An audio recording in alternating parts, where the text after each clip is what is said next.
अस्सलाम वालेकुम dear students.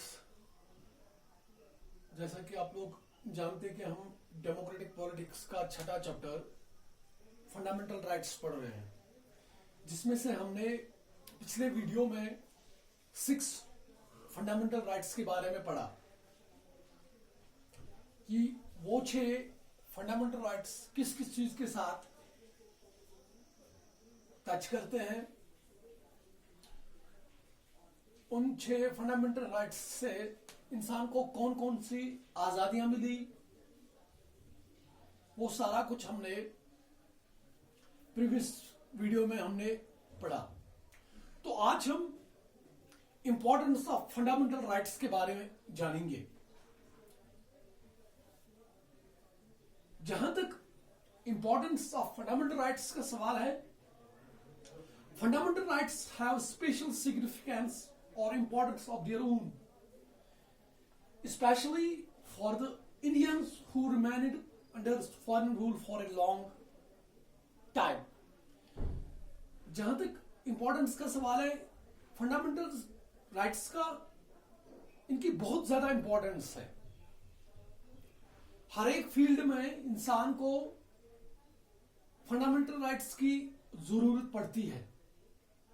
खास तौर पर हम हिंदुस्तानियों के लिए फंडामेंटल राइट्स का होना बहुत जरूरी है, क्योंकि हम बड़े मुद्दत तक हम फॉरेन रूल के अंडर रह चुके हैं।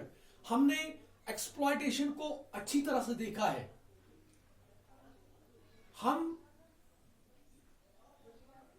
फंडामेंटल राइट्स के जो इसके सिग्निफिकेंस है, हम इनको बखूबी जानते हैं।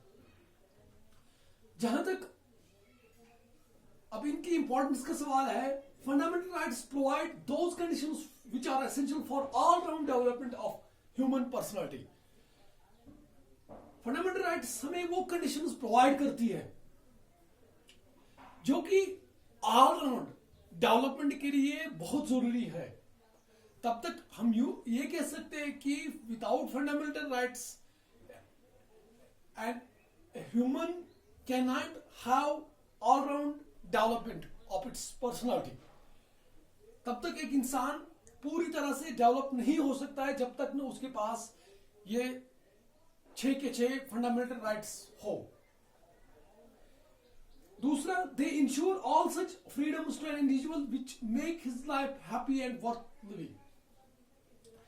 फंडामेंटल राइट्स से हमें वो आजादियां मिलती है जिससे हम अपनी जिंदगी को खुशी खुशी बिताते हैं फिर इन फंडामेंटल राइट्स की बदौलत। जैसे हमने राइट टू फ्रीडम में हमने देखा कि हम खुल के बात कर सकते हैं, हम खुल के पूरी हिंदुस्तान के हर एक कोने में घूम सकते हैं, we can form associations, we can form unions. तो ये वो सारी फ्रीडम्स हमें किसके थ्रू मिलती है? फंडामेंटल राइट्स के थ्रू मिलती है। तीसरा, they provide equality of status and opportunity to every citizen. ये हर एक इंसान को इक्वलिटी प्रोवाइड करते हैं ये फंडामेंटल राइट्स, और इनको और हर एक को अपना अपना स्टैटस प्रोवाइड करता है फंडामेंटल राइट्स।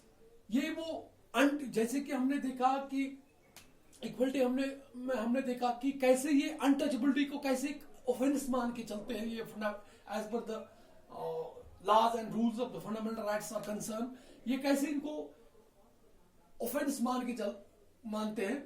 तो इससे हमें ये पता चलता है कि ये जो फंडामेंटल राइट्स है ये इक्वलिटी को हाईलाइट करता है, ये स्टैट्स को हाईलाइट करता है, हर एक को अपने लेवल की अपॉर्चुनिटी प्रोवाइड करता है। और number 4, they save citizens from exploitation on the part of state or any individual।